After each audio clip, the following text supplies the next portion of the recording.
Ladies and gentlemen, welcome back to Football Insights. Click on the subscribe button, press the post notification bell. This is Football Insights, and this is your review of the Euros that happened yesterday on Sunday. England versus Serbia, Slovenia versus Denmark, and then Poland versus the Orange of Netherlands. We are bringing you a review of what actually happened in the game. This is Football Insights. Click on the subscribe button, press the post notification bell. Let's get straight into the video.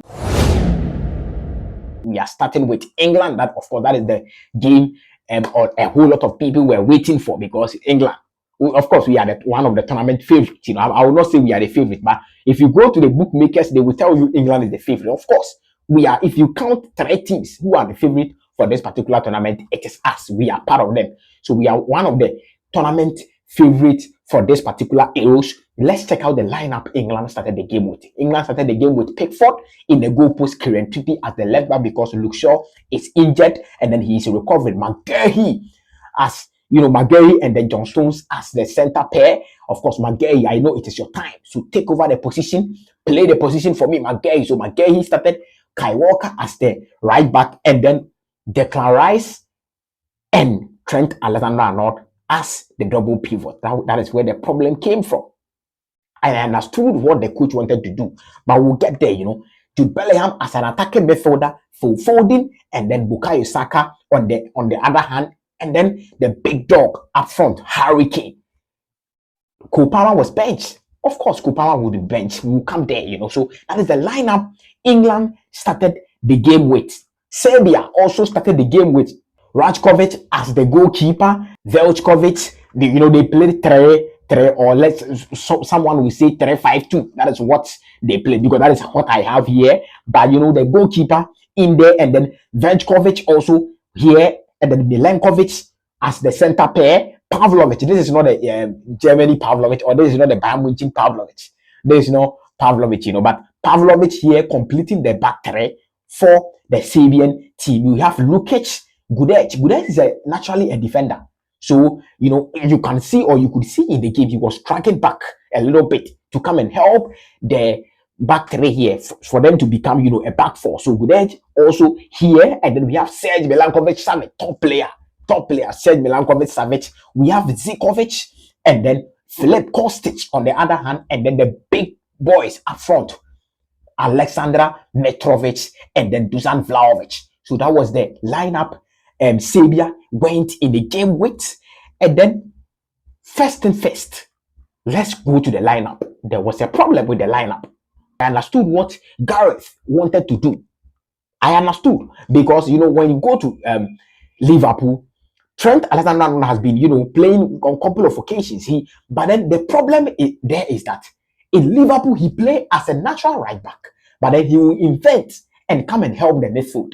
But this time around, Gareth Southgate played him as what? A central midfielder. So he was caught out of position on several occasions. That he couldn't contain some of the pressure on several occasions. So that was the problem people had with Gareth Southgate lineup. And then in this particular lineup too, you could see Gareth Southgate had something in mind, because if you are playing Trippier and then Kai Walker and Trent Alexander-Arnold in one lineup, it tells you one thing. On some occasions, Trent Alexander-Arnold can shift to become the right wing back. Kieran Trippier will go to the right wing back, and then the center back pair or the center pair will shift. McGahey, John Stones, and then Kai Walker will play as the right center back.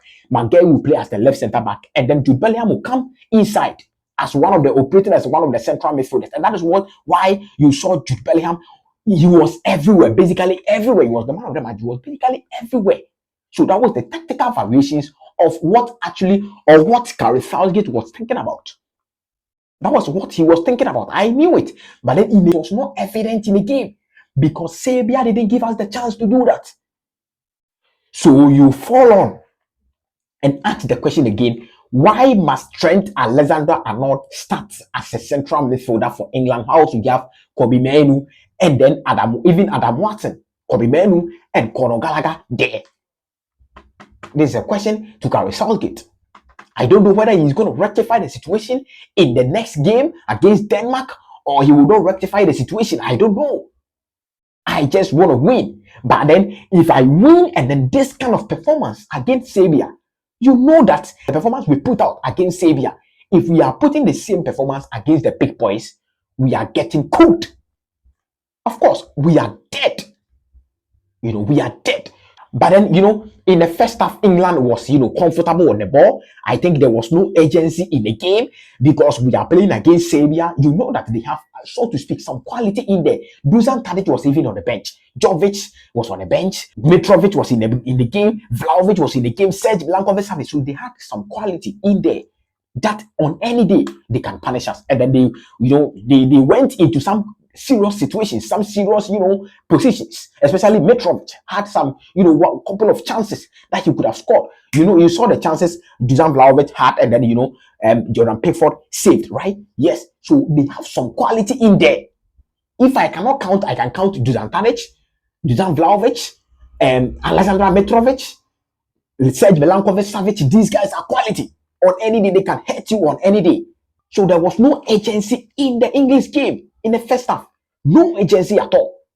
Absolutely no urgency. We were controlling the first half, of course. We have quality more than them, so we were controlling the first half. But there was no urgency in the first half. There was no urgency to go and score. Jude Bellingham's goal came. That was a very, very, very brilliant drive by Bukayo Saka in the 13th minute. He crossed the ball. It had, some reflection or some, ricochet out there.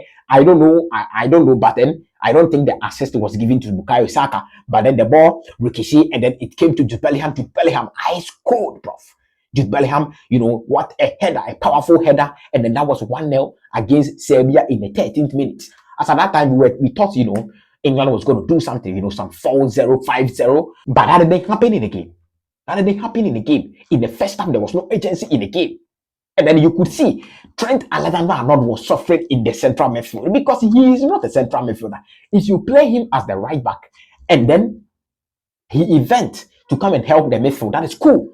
Because as at that time, he has Declan Rice and then, Kobe Menu or Conor Gallagher there to help. So he can invent, go back, come forward, go back. But then if you play him as a central midfielder, you are, creating problems for the boy. If he cannot start ahead of Kai Walker as the right back, he should be on the bench. Bro, he should be on the bench. He should be on the bench. But then in the second half, Serbia took the game to England, especially when Dusan Tadic was introduced in the game. They took the game because Dusan Tadic has the ability to give defense splitting passes, the line breaking passes. You get it from Dusan Tadic. I don't know why Dusan Tadic didn't start the game because he could have, he could have done something for Serbia. He is one of the key players for Serbia. He has played the national team for so long. So I don't know why he didn't start by Dusan Tadic. If he had started, that would have been a problem for England. That would have been a problem for England.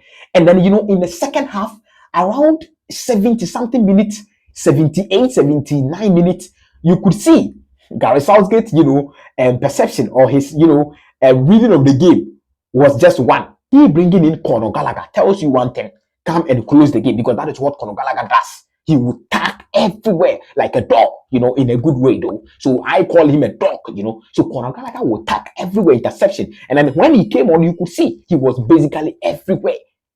So Gary Southgate's, mind was to come and defend.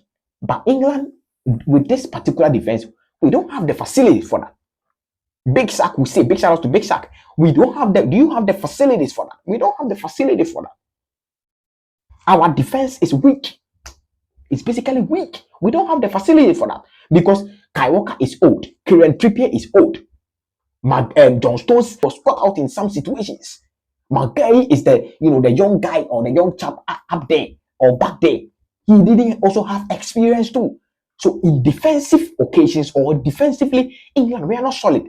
Our strength is the attack. So you liberate the attack. But he was playing conservative football. Gary Southgate is holding us back.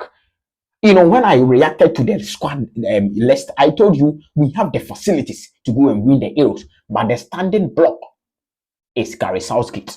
I told you guys, I know Gary Southgate. I know what he will do. In every lineup, Gary Southgate will do one thing that everybody will not agree with him. And then as a coach, sometimes I understand him. You will not do anything for people to please you or people to agree with you. Yes. But then when it backfires, that is where you will see. It will so carry Southgate. It's the problem of England. And then, if the FA people are watching, you know what to do after the Euros. Even if we win the Euros, Gareth Southgate must still go. Even though I don't think we will win the Euros, I think maybe semi-final or final. But then even if we win the Euros, Gareth Southgate should still go. The issue of Kopama, I have to talk about the issue of Kopama. How many games has Kopama played for England? About 4 games, 3 games. Kopama is a new guy in the English team. Saka played the Euros. Phil Foden played the Euros. So in terms of tournament, they have the experience. If I am a coach, I will not start Kopama, even though he is coming from a season that he has performed really, really well. The only player who has more goals than Kopama is who? Harry Kane, the big man up front. So ideally, he should start. But then if I am a coach, I am starting these guys because I know these guys. I know what they are capable of doing. I know what they can give it to me. So I will start these guys. But Kopama had no business sitting on the bench around 70-something minutes because Phil Foden, I don't know why Phil Foden played 90 minutes. Around 70-something minutes, he was off. Saka was even off. Gerard Morgan came, you saw what he did. If you are taking out Jude Bellingham as an attacking midfielder, Kopama has to come on. But you brought Kobe Menu on. It tells you one thing. Come and close the game. You are inviting the Serbia guys to come. Serbia, come. Do we have the facilities for that? To play those defensive games? No. So if you show up like this against the big boys, you are getting cooked. We are dead. So I know he will do something about it. In the Denmark game, I pray that he will rectify the situation. By Jude Bellingham, he was basically everywhere. Big shout out to Jude Bellingham. Big shout out to McGahey. Big shout out to Declan Rice. He also did really, really well yesterday. Harry Kane didn't have his day yesterday, but then in some couple of occasions, he was very, very, very, very good. So, big shout out to Conor Gallagher too. He closed the game for England, So that is what happened in the England. England won by 1-0 against Serbia. We are currently having 3 points plus 1 goal. We are sitting first on the league log or on the table. Slovenia also drew against Denmark. Eriksen scored a very brilliant goal for Denmark. The assist. Bro, what an assist. What an assist. So Eriksen scored the goal for Denmark. And then, Janssen also scored for Slovenia in the 77th minute. Denmark, they are a top side. Christensen was sublime yesterday. Christensen, top performance by Christensen yesterday. I didn't see much of Rasmus Højlund. I think he will come back good or he will come good. So Rasmus Højlund, you have to up your game. We'll see what happens in the English game, even though I don't think you will do anything in the England game. But let's see what happens with Rasmus Højlund. So Christensen and then Christian Eriksen. Big shout outs to you guys. You did really, really well yesterday for Denmark. Let's move to the Netherlands game. 2-1 against Poland. Robert Lewandowski was basically, he had a knock. So he was, sitting on the bench. He didn't start. But Boxa scored the first goal, a top header by Boxa in the 16th minute for Poland. I don't know what Denzel Dumfries was doing. I don't know what Virgil van Dijk was doing. They didn't close him up. And then, Boxa came from the back and then scratched the ball into the net in the 16th minute. Cody Gakpo responded in the 29th minute. And then Nathan Aki, what a player. He did really, really well yesterday. And all the goals that Netherlands scored was as a result of, a very, very good performance by Nathan Aki. So, in my opinion, he deserved the man of the match. But then Cody Gakpo had the man of the match for that particular game. Cody Gakpo scored a top goal by Cody Gakpo in the 29th minute. And then Vegas, the ghost man, that is what he does. He comes in and then in the last minute he secured the point or he secured the win for Netherlands. So that is what he has been doing for the Dutch national team. Top performance by or top goal by Vegas. So that is what also happened in the Netherlands game. Netherlands, bro, they have a team. The game that I watched, Netherlands have a team. So ladies and gentlemen, this brings us to the end of the video. Click on the subscribe button, press the post notification. But what do you think about Gareth Southgate? Must he change something? Should he change something? Or you think this lineup is good to go? What do you think about Netherlands? What do you think about Denmark? And then the Slovenia game? Drop all your comments below. Let me know what you think.